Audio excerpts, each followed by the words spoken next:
നമസ്കാരം, ഏവർക്കും shadow ബ്രോഡ്കാസ്റ്റിംഗിന്റെ free PSC video ക്ലാസ്സിലേക്ക് സ്വാഗതം. ഞാൻ പ്രതിൻ പോത്തൻ. ഇന്നത്തെ ക്ലാസ്സിൽ നമ്മൾ പഠിക്കാൻ പോകുന്നത് ഇന്ത്യൻ ഭരണഘടനാ ഭാഗത്തെ മൗലിക അവകാശങ്ങൾ എന്നുള്ള ടോപ്പിക്കാണ്, ഫണ്ടമെന്റൽ റൈറ്റ്സ്. മത്സര പരീക്ഷാ തലങ്ങളിൽ സ്ഥിരമായി ചോദ്യങ്ങൾ വരുന്ന ഒരു ഭാഗമാണ് മൗലിക അവകാശങ്ങൾ എന്നുള്ളത്. അതുകൊണ്ട് തന്നെ ഈ ഒരു ഭാഗം നമ്മൾ വിശാലമായ രീതിയിൽ തന്നെ പഠിച്ചിരിക്കേണ്ടത് അത്യാവശ്യമാണ്. ഈ ഒരു ടോപ്പിക്ക് നമ്മൾ 3-4 വീഡിയോകളിലൂടെ ആയിരിക്കും കംപ്ലീറ്റ് ചെയ്യുന്നത്. അതുകൊണ്ട് തന്നെ അത്യാവശ്യം വലിയൊരു ടോപ്പിക് ആണെന്നോർത്ത് നിങ്ങൾ പഠിക്കാതിരിക്കരുത്. തീർച്ചയായിട്ടും ഈ ഒരു ഭാഗം വ്യക്തമായി തന്നെ മനസ്സിലാക്കി വെക്കുക. അപ്പൊ നമുക്ക് ക്ലാസ്സിലേക്ക് കടക്കാം.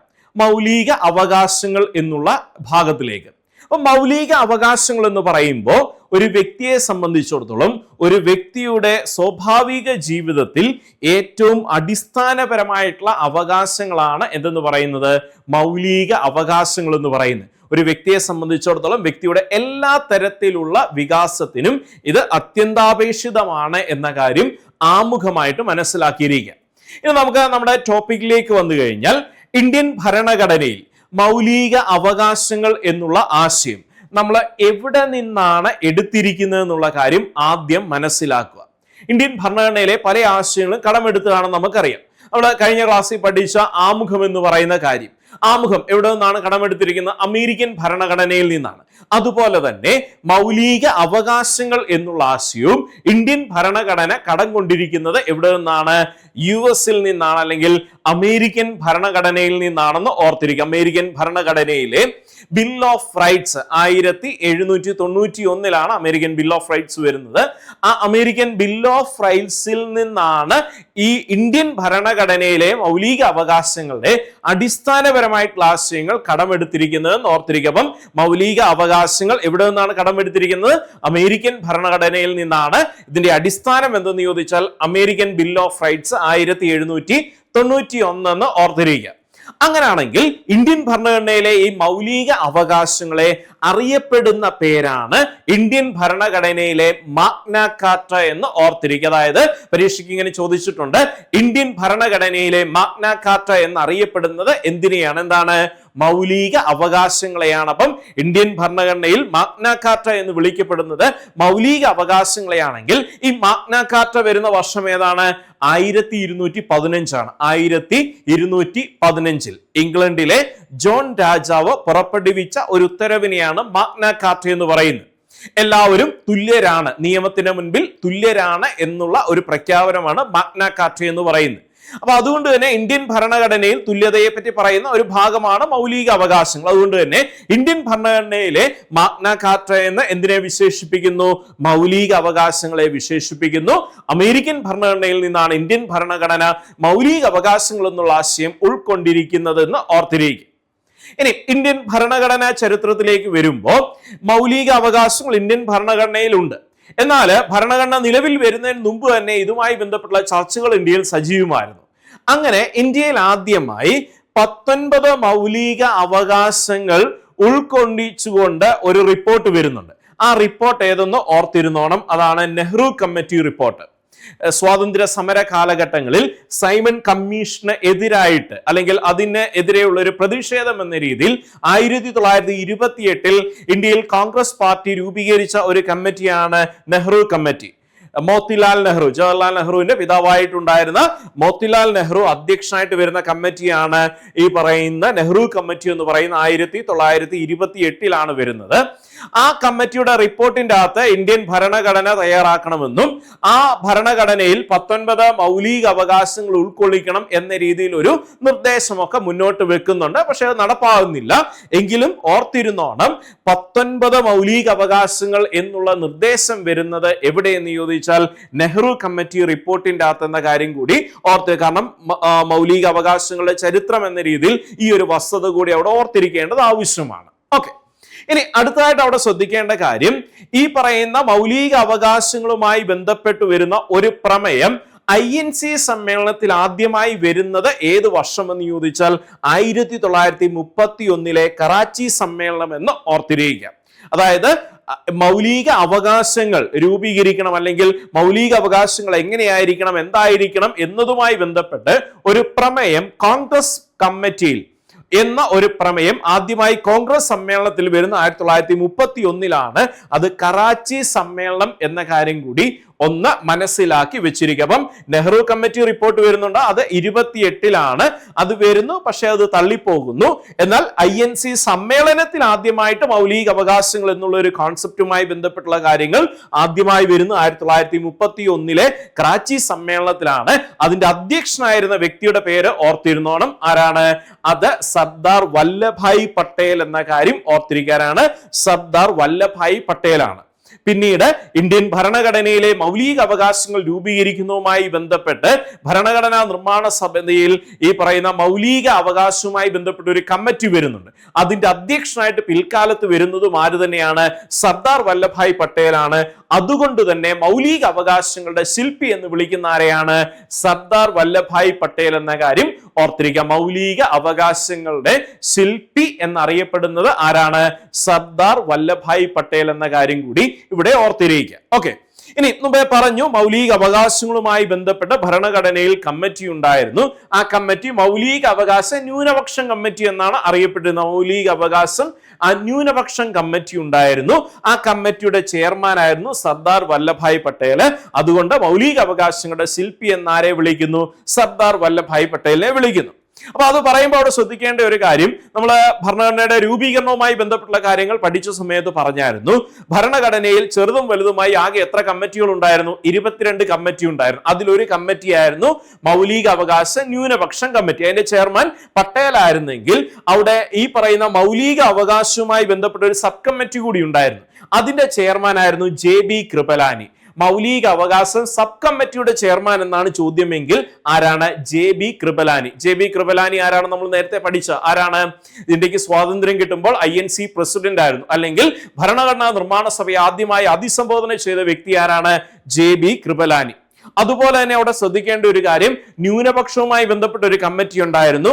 അതിന്റെ സബ് കമ്മിറ്റിയുടെ ചെയർമാൻ ആയിരുന്ന വ്യക്തി, ന്യൂനപക്ഷം സബ് കമ്മിറ്റി ചെയർമാൻ ആയിരുന്ന വ്യക്തിയാണ് ആര്?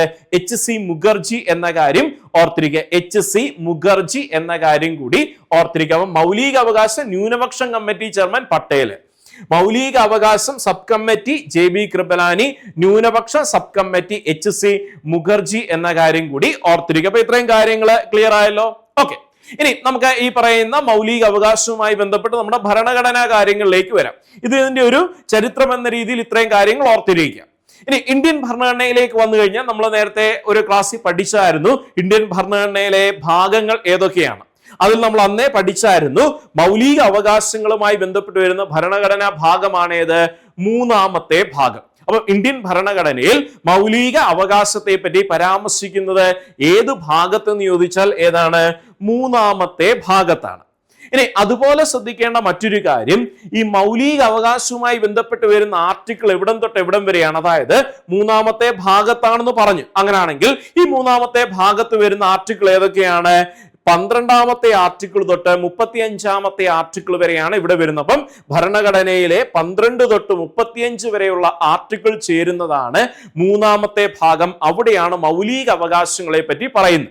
1ാമത്തെ ഭാഗം ഏതാണ്? നമ്മളത് നേരത്തെ പഠിച്ചാണ്. 1ാമത്തേത് ഇന്ത്യയും ഇന്ത്യയുടെ ഭൂപ്രദേശത്തെയും പറ്റിയുമാണ് പറയുന്നത്. 1 തൊട്ട് 4 വരെയുള്ള ആർട്ടിക്കിൾ ആണ് അവിടെ വരുന്നത്. 2ാമത്തെ ഭാഗം മൗലിക എന്ന കാര്യം ഓർത്തിരിക്കുക. 2ാമത്തെ ഭാഗം പൗരത്വത്തെ പറ്റിയാണ് പറയുന്നത്. 5 തൊട്ട് 11 വരെയുള്ള ആർട്ടിക്കിൾ ആണ് 2ാമത്തെ ഭാഗത്ത് വരുന്നതെങ്കിൽ 3ാമത്തെ ഭാഗത്ത് വരുമ്പോൾ 12 തൊട്ട് 35 വരെയുള്ള ആർട്ടിക്കിൾ ചേരുന്നതാണ് 3ാമത്തെ ഭാഗം എന്ന കാര്യം കൂടി അവിടെ മനസ്സിലാക്കി വെച്ചിരിക്കും. അടുത്തതായിട്ട് ഈ പറയുന്ന മൗലിക അവകാശങ്ങളുടെ സവിശേഷതകൾ എന്തൊക്കെയാണെന്ന് നമുക്ക് നോക്കാം. കാരണം ഇപ്പോഴത്തെ ഒരു പരീക്ഷാ പാറ്റേൺ നമുക്കറിയാം, ചോദ്യങ്ങൾ ഡിസ്ക്രിപ്റ്റീവ് ലെവലിലാണ് വരുന്നത്. അപ്പൊ അതുകൊണ്ട് തന്നെ ഈ പറയുന്ന വിശാലമായ രീതിയിൽ എല്ലാ കാര്യങ്ങളും മനസ്സിലാക്കണം. അതുകൊണ്ടാണ് ഫീച്ചേഴ്സ് എന്നുള്ള ഈ ഒരു സെഗ്മെന്റിലേക്ക് വരുന്നത്. അപ്പം ഇവിടെ കൊടുത്തിരിക്കുന്നത് ഞാൻ ഇംഗ്ലീഷിലാണെങ്കിൽ നിങ്ങൾ അത് കണ്ട് പേടിക്കേണ്ട ആവശ്യമില്ല. ഇതെല്ലാം തന്നെ വ്യക്തമായിട്ട് മലയാളത്തിൽ പറഞ്ഞു തരാം. ഓക്കെ, അപ്പം ഇവിടെ പ്രസന്റേഷന് വേണ്ടി ഈ പറയുന്ന ഇംഗ്ലീഷിൽ കൊടുത്തിരിക്കുന്നു എന്ന് മാത്രമേ ഉള്ളൂ. എന്താണെന്നുള്ള വ്യക്തമായിട്ട് തന്നെ മലയാളത്തിൽ പറയാൻ പോവുകയാണ്. അപ്പം 1ാമത്തെ പ്രത്യേകത എന്ന് പറയുന്നതാണ് മൗലിക അവകാശങ്ങൾ എന്ന് പറയുന്നത് എന്താണ്? ജസ്റ്റിസിബിൾ ആണ്. അല്ലെങ്കിൽ ക്വസ്റ്റ്യനബിൾ ആണ്. അതായത് മൗലിക അവകാശങ്ങൾ നമുക്ക് കോടതിയിൽ ചോദ്യം ചെയ്യാൻ സാധിക്കും. ഇപ്പൊ നേരത്തെ നമ്മൾ കണ്ടായിരുന്നു ഈ പറയുന്ന ആമുഖം കോടതിയിൽ ചോദ്യം ചെയ്യാൻ സാധ്യമല്ല എന്നാണ് നമ്മൾ പറഞ്ഞത്. എന്നാൽ ഇവിടെ ഈ പറയുന്ന മൗലിക അവകാശങ്ങൾ എന്ത് ചെയ്യാൻ സാധിക്കും? കോടതിയിൽ ചോദ്യം ചെയ്യാം. അതായത് എൻ്റെ മൗലിക അവകാശം എനിക്ക് നിഷേധിക്കപ്പെട്ടു കഴിഞ്ഞാൽ എനിക്കത് കോടതിയിലൂടെ ചോദ്യം ചെയ്യുവാനും കോടതിയിലൂടെ അത് നേടിയെടുക്കാനും സാധിക്കും. അതിനെയാണ് ജസ്റ്റിസബിൾ എന്ന് പറയുന്നത്. അപ്പം മൗലിക അവകാശങ്ങൾ നമുക്ക് കോടതിയിലൂടെ നേടിയെടുക്കാൻ സാധിക്കുമെന്ന് ഓർത്തിരിക്കുക. ഒന്നാമത്തെ പോയിന്റ്. രണ്ടാമത്തേത് പ്രൊമോട്ട് പൊളിറ്റിക്കൽ ഡെമോക്രസി. അതായത് ഈ പറയുന്ന രാഷ്ട്രീയപരമായിട്ടുള്ള ജനാധിപത്യം കൊണ്ടുവരിക എന്നതാണ് മൗലിക അവകാശം കൊണ്ട് ലക്ഷ്യമാക്കുന്നത്. നമ്മൾ ഈ പറയുന്ന ആമുഖം പഠിച്ച സമയത്ത് പറഞ്ഞു ഇന്ത്യൻ ഭരണഘടനയുടെ ലക്ഷ്യം എന്ന് പറയുമ്പോൾ എന്താണ്? പൊളിറ്റിക്കൽ ഡെമോക്രസി എന്ന് പറഞ്ഞു. അത് തന്നെയാണ് ഇവിടെയും പറയുന്നത്. അതായത് പൊളിറ്റിക്കൽ എന്ന് പറയുമ്പോൾ നമ്മൾ സാധാരണ ചിന്തിക്കുന്ന രാഷ്ട്രീയം എന്ന് ചിന്തിക്കരുത്. അതായത് നമ്മുടെ രാഷ്ട്രീയപരമായിട്ടുള്ള അവകാശങ്ങൾ, ഒരു പൗരൻ എന്ന രീതിയിലുള്ള അവകാശങ്ങൾ, ഈ അവകാശങ്ങൾ നേടിയെടുക്കാൻ അല്ലെങ്കിൽ ലഭ്യമാകുന്നതിന് എന്ത് സഹായകരമാകുന്നു? മൗലിക അവകാശങ്ങൾ സഹായകരമാകുന്നു എന്നാണ് ഇതുകൊണ്ട് അർത്ഥമാക്കുന്നത്. ഓക്കെ, അടുത്തത് മോസ്റ്റ് എസെൻഷ്യൽ. അതായത് ഇത് അത്യന്താപേക്ഷിതമാണ്. അതായത് മൗലിക അവകാശങ്ങൾ എന്ന് പറയുമ്പോൾ നമ്മുടെ സ്വാഭാവിക ജീവിതത്തിൽ ഒഴിച്ചുകൂടാൻ പറ്റാത്തതാണ്. എന്തിനൊക്കെയാണ്? നമ്മുടെ ഈ പറയുന്ന ഫിസിക്കലായിട്ടുള്ള ഡെവലപ്മെന്റ്, അതായത് ഈ പറയുന്ന മനുഷ്യൻ എന്ന രീതിയിലുള്ള സ്വാഭാവിക വളർച്ചയ്ക്കും അതുപോലെ ഇന്റലക്ച്വൽ നമ്മുടെ ഭൗതിക വളർച്ചയ്ക്കും നമ്മുടെ ധാർമ്മികതയ്ക്കും അതുപോലെ ഈ പറയുന്ന ആത്മീയതയ്ക്കും, അതായത് ഒരു വ്യക്തിയുടെ എല്ലാ തരത്തിലുള്ള വികാസത്തിനും മൗലിക അവകാശങ്ങൾ അത്യന്താപേക്ഷിതമാണ് എന്നാണ് പറഞ്ഞിരിക്കുന്നത്. ഓക്കെ, ഇനി അടുത്തത് ശ്രദ്ധിച്ചോണം. Some fundamental rights are available for all and some are available only for citizens. Okay, അപ്പൊ മൗലിക അവകാശത്തിലേക്ക് വരുമ്പോൾ ഇന്ത്യൻ ഭരണഘടനയിൽ 6 മൗലിക അവകാശങ്ങളാണുള്ളത്. അതെന്താണ് നമുക്ക് പിന്നീട് വിശദമായിട്ട് നോക്കാം. അപ്പൊ ഈ മൗലിക അവകാശങ്ങൾ ആർക്കാണ് ലഭ്യമാകുന്നതെന്ന് ചോദിച്ചു കഴിഞ്ഞാൽ എല്ലാ മൗലിക അവകാശവും എല്ലാവർക്കും ലഭ്യമല്ല. അത് ആദ്യം തന്നെ മനസ്സിലാക്കുക. അതായത് ഇന്ത്യക്കാരനാണെന്ന് വെച്ച് ഇന്ത്യയിലുള്ള എല്ലാവർക്കും എല്ലാ മൗലിക അവകാശവും ഉണ്ടോ എന്ന് ചോദിച്ചാൽ ഇല്ല. ചില മൗലിക അവകാശങ്ങൾ എല്ലാവർക്കും ഉണ്ട്. ചില മൗലിക അവകാശങ്ങൾ ഇന്ത്യക്കാർക്ക് മാത്രമേ ഉള്ളൂ. എന്നാൽ ചില മൗലിക അവകാശങ്ങൾ ഇന്ത്യയിലുള്ള, അതായത് ഇന്ത്യക്കാരല്ലാത്ത വിദേശികളായിട്ടുള്ളവർക്കും ലഭ്യമാണെന്ന് ഓർത്തിരിക്കുക. അപ്പം എല്ലാ മൗലിക അവകാശവും എല്ലാവർക്കും ഉണ്ടോ എന്ന് ചോദിച്ചാൽ ഇല്ല. ഇന്ത്യൻ പൗരന്മാർക്ക് ഈ പറയുന്ന മൗലിക അവകാശങ്ങൾ ഉണ്ട്. എന്നാൽ എല്ലാ പൗരന്മാർക്കും എല്ലാ മൗലിക അവകാശവും ഉണ്ടോ എന്ന് ചോദിച്ചാൽ ഇല്ല. ഒരു എക്സാമ്പിൾ പറയാം. ഈ പറയുന്ന ജയിലിൽ കിടക്കുന്ന ഒരാളാണ്. ജയിലിൽ കിടക്കുന്ന ഒരാൾക്ക് എല്ലാ മൗലിക അവകാശവും ഉണ്ടോ? ഇല്ല. അപ്പം എല്ലാ ഇന്ത്യക്കാർക്കും എല്ലാ മൗലിക അവകാശവും ഉണ്ടെന്ന് പറഞ്ഞാൽ ശരിയാണോ? അല്ല. എന്നാൽ അവർക്ക് ഉള്ളതുണ്ട്, പക്ഷെ എല്ലാം കിട്ടത്തില്ല എന്ന കാര്യം ഓർത്തിരിക്കുക. ഇനി ഇന്ത്യയിലുള്ള എല്ലാവർക്കും ഉണ്ടോ എന്ന് ചോദിച്ചാൽ ഇന്ത്യ എന്ന് പറയുന്ന രാജ്യത്ത് നമുക്കറിയാം ഇന്ത്യക്കാരായിട്ടുള്ളവരുണ്ട്, അതുപോലെ വിദേശികളായിട്ടുള്ള ആൾക്കാരുണ്ട്. ഇപ്പം ഇവിടെ ജോലിക്ക് വന്നിട്ടുള്ള വിദേശികളുണ്ട്, അല്ലെങ്കിൽ ഈ പറയുന്ന സന്ദർശനത്തിന് വന്നിട്ടുള്ള വിദേശികളുണ്ട്. ആ വിദേശികൾക്ക് എല്ലാം ഈ പറയുന്ന എല്ലാ മൗലിക അവകാശവും ഉണ്ടോ? ഇല്ല. എന്നാൽ ചില മൗലിക അവകാശങ്ങൾ ഈ വിദേശികൾക്കുമുണ്ട്. അപ്പം എല്ലാ മൗലിക അവകാശവും എല്ലാവർക്കും ഉണ്ടോ എന്ന് ചോദിച്ചാൽ ഇല്ല. ചില മൗലിക അവകാശങ്ങൾ എല്ലാവർക്കും ഉണ്ട്. അത് വിദേശിയെന്നോ ഇന്ത്യനെന്നോ വ്യത്യാസമൊന്നുമില്ല. ചിലത് ഇന്ത്യക്കാർക്ക് മാത്രമേ ഉള്ളൂ, ചിലത് എല്ലാവർക്കും ലഭ്യമാണെന്ന് ഓർത്തിരിക്കും. ഇനി ഇന്ത്യക്കാരാണെന്ന് വെച്ച് എല്ലാ ഇന്ത്യക്കാർക്കും എല്ലാ മൗലിക അവകാശവും ഉണ്ടോ എന്ന് ചോദിച്ചാൽ ഇല്ല എന്ന കാര്യം കൂടി മനസ്സിലാക്കി വെച്ചിരിക്കുക. കാരണം സ്റ്റേറ്റ്മെന്റ് രീതിയിലുള്ള ചോദ്യങ്ങൾ വരുമ്പോൾ ഇങ്ങനെയുള്ളത് തന്ന് സാധാരണ കുഴപ്പിക്കാറുണ്ട്. അപ്പൊ അതുകൊണ്ട് ഇതൊന്ന് വ്യക്തമായി മനസ്സിലാക്കി വെക്കുക. ഓക്കെ, ഇനി അടുത്ത പോയിന്റിലേക്ക് വരാം. They are not absolute but qualified. മൗലിക അവകാശങ്ങൾ എന്ന് പറയുമ്പോൾ അത് പൂർണ്ണമാണ് എന്ന് ഒരിക്കലും വിചാരിക്കില്ല. അതായത് ഭരണഘടനയിൽ മൗലിക അവകാശമുണ്ട്, അതുകൊണ്ട് എനിക്ക് എന്തും ചെയ്യാം എന്ന് ഒരിക്കലും കരുതാൻ പാടില്ല. മൗലിക അവകാശങ്ങൾക്ക് അതിൻ്റെതായിട്ടുള്ള നിയന്ത്രണങ്ങൾ ഉണ്ടെന്ന് ഓർത്തിരിക്കുക. അതായത് ഇത് ലിമിറ്റഡ് സെൻസിലാണ്. അതായത് ഈ പറയുന്ന രാജ്യത്തിന്റെ സുരക്ഷ അല്ലെങ്കിൽ സമൂഹത്തിന്റെ സുരക്ഷ എന്ന കാര്യങ്ങളൊക്കെ കരുതി മൗലിക അവകാശങ്ങളിൽ ചില നിയന്ത്രണങ്ങൾ കൊണ്ടുവരാറുണ്ട്. അപ്പൊ അതുകൊണ്ട് ഇത് അബ്സല്യൂട്ട് ആണോ എന്ന് ചോദിച്ചാൽ അല്ല. അതായത് പൂർണ്ണമായിട്ട് ഉപയോഗിക്കാൻ പറ്റത്തില്ല, അതിന് ചില ലിമിറ്റേഷൻസ് ഉണ്ടെന്ന കാര്യം കൂടി മനസ്സിലാക്കി വെച്ചിരിക്കുക. ഇനി അടുത്തതായിട്ട് ശ്രദ്ധിക്കേണ്ട ഒരു പ്രധാനപ്പെട്ട പോയിന്റ് ആണ് some of them are positive and some other are negative. അതായത് മൗലിക അവകാശങ്ങളിൽ ചിലത് നെഗറ്റീവും ചിലത് പോസിറ്റീവുമാണ്. പൊതുവിൽ ഇങ്ങനെ പറയാറുണ്ട്, മൗലിക അവകാശങ്ങൾ കൂടുതലായിട്ടും നെഗറ്റീവായിട്ടുള്ള കോൺസെപ്റ്റ് ആണ്. അപ്പൊ നെഗറ്റീവ് എന്ന് പറയുമ്പോൾ അവിടെ ശ്രദ്ധിക്കണം, ഇത് ഒരു ഇന്ത്യൻ പൗരൻ എന്ന രീതിയിലല്ല, രാജ്യം എന്ന രീതിയിലാണ്, അല്ലെങ്കിൽ ഗവൺമെന്റ് എന്ന രീതിയിലാണ്. അതായത് ഈ നമുക്ക് മൗലിക അവകാശങ്ങൾ ഉറപ്പുവരുത്തുക എന്നത് ആരുടെ ചുമതലയാണ്? അത് ഗവൺമെന്റിന്റെ ചുമതലയാണ്. അപ്പം ഓരോരുത്തരുടെയും മൗലിക അവകാശം ഉറപ്പുവരുത്തേണ്ടത് ഗവൺമെന്റിന്റെ ചുമതലയാണ്. അല്ലെങ്കിൽ നമുക്ക് മൗലിക അവകാശം നിഷേധിക്കപ്പെട്ടു കഴിഞ്ഞാൽ നമുക്ക് കോടതിയിൽ പോകാം. അപ്പൊ അങ്ങനെ കോടതിയിലൂടെ ചോദ്യം ചെയ്യുന്ന സമയത്ത് കോടതി ഗവൺമെന്റിനോട് പറയും, ഇന്നയാളുടെ മൗലിക അവകാശം നഷ്ടപ്പെട്ടു, അത് നിങ്ങൾ പുനഃസ്ഥാപിക്കണമെന്ന് പറയും. അപ്പം ഗവൺമെന്റിന് അതെന്താണ്? ഒരു ബാധ്യതയാണ്. അതായത് ഗവൺമെന്റ് ഇന്ന കാര്യങ്ങൾ ചെയ്തു കൊടുക്കണം എന്ന് പറയുമ്പോൾ ഗവൺമെന്റിന് അത് ബാധകമാണ്. ഇന്ന കാര്യങ്ങൾ ചെയ്തു കൊടുക്കണം എന്ന് പറയുമ്പോൾ ഗവൺമെന്റിന് അതൊരു ബാധ്യതയാണ്. അപ്പൊ അങ്ങനെ വരുമ്പോൾ മൗലിക അവകാശങ്ങൾ എന്താണ്? നെഗറ്റീവാണ്. അല്ലെങ്കിൽ ഒരു നല്ലൊരു ശതമാനം മൗലിക അവകാശങ്ങളും നെഗറ്റീവ് സ്വഭാവമാണ് കാണിക്കുന്നത്. നെഗറ്റീവ് എന്ന് പറയുമ്പോൾ പൗരൻ എന്ന രീതിയിലല്ല, ഗവൺമെന്റ് എന്ന രീതിയിൽ അത് നെഗറ്റീവാണ്. കാരണം മൗലിക അവകാശങ്ങൾ ഉറപ്പുവരുത്തുക എന്നത് ഗവൺമെന്റിന്റെ ചുമതലയാണെന്ന കാര്യം ഓർത്തിരിക്കുക. അപ്പൊ അങ്ങനെ വരുമ്പോൾ മൗലിക അവകാശങ്ങളിൽ പലതും നെഗറ്റീവാണ്. അപ്പം കൂടുതലും നെഗറ്റീവാണ്. ചില കാര്യങ്ങൾ പോസിറ്റീവ് ആണെന്ന് ഓർത്തിരിക്കുക. അപ്പൊ അത്രയും കാര്യം മാത്രം തൽക്കാലം ഓർത്തിരിക്കുക. ആ ഒരു സ്റ്റേറ്റ്മെന്റ് അവിടെ ഒന്ന് മനസ്സിലാക്കി വെച്ചിരിക്കും. അപ്പം മൗലിക അവകാശങ്ങളുടെ പ്രത്യേകതകളാണ് നമ്മൾ നോക്കിയത്. കോടതിയിൽ ചോദ്യം ചെയ്യാൻ സാധിക്കും, അതുപോലെ ഒരു ജനാധിപത്യപരമായിട്ടുള്ള അവകാശങ്ങൾ നിലനിർത്തുക എന്നുള്ളതാണ് ഇതിന്റെ സവിശേഷത. അതുപോലെ ഈ പറയുന്ന എല്ലാ തരത്തിലുള്ള വികാസത്തിനും ഇത് ആവശ്യമാണ്. അതുപോലെ തന്നെ മൗലിക അവകാശങ്ങൾ എല്ലാവർക്കും ലഭ്യമല്ല എന്ന് ഓർത്തിരിക്കുക. ചിലത് ഇന്ത്യക്കാർക്ക് മാത്രമാണ്, ചിലത് എല്ലാവർക്കും ലഭിക്കാം എന്ന് ഓർത്തിരിക്കുക. പൂർണ്ണമായിട്ടുള്ളതല്ല, ഇതിൻ്റെ അകത്ത് ചില ലിമിറ്റേഷൻസ് ഗവൺമെന്റിന് കൊണ്ടുവരാൻ സാധിക്കും. ഇത് കൂടുതലും നെഗറ്റീവ് സ്വഭാവമാണ് കാണിക്കുന്നത്. നെഗറ്റീവ് എന്ന് പറയുമ്പോൾ ഗവൺമെന്റ് ആണ് ഇത് നടപ്പാക്കേണ്ടത്. ഗവൺമെന്റിനെ സംബന്ധിച്ച് മൗലിക അവകാശങ്ങൾ ഒരു ബാധ്യതയാണ്. അതുകൊണ്ട് തന്നെ ഇതിലെ പലതും നെഗറ്റീവ് സ്വഭാവം കാണിക്കുന്നതാണ്. അപ്പൊ ഇത്രയും കാര്യങ്ങളാണ് മൗലിക അവകാശങ്ങൾ എന്നുള്ള ഭാഗവുമായി ബന്ധപ്പെട്ട അതിന്റെ ഒരു ഇൻട്രോഡക്ടറി ലെവലിൽ ഈ ഒരു ക്ലാസ്സുമായി ബന്ധപ്പെട്ട് ഓർത്തിരിക്കേണ്ട വസ്തുതകൾ. അപ്പം ഇതിന്റെ ബാക്കിയായിട്ട് വരുന്ന നമ്മൾ അടുത്ത ക്ലാസ്സിലായിരിക്കും ഡിസ്കസ് ചെയ്യാൻ പോകുന്നത്. അപ്പൊ ഇത്രയും കാര്യങ്ങൾ കണ്ട് പഠിച്ച് മനസ്സിലാക്കി വെച്ചിരിക്കുക.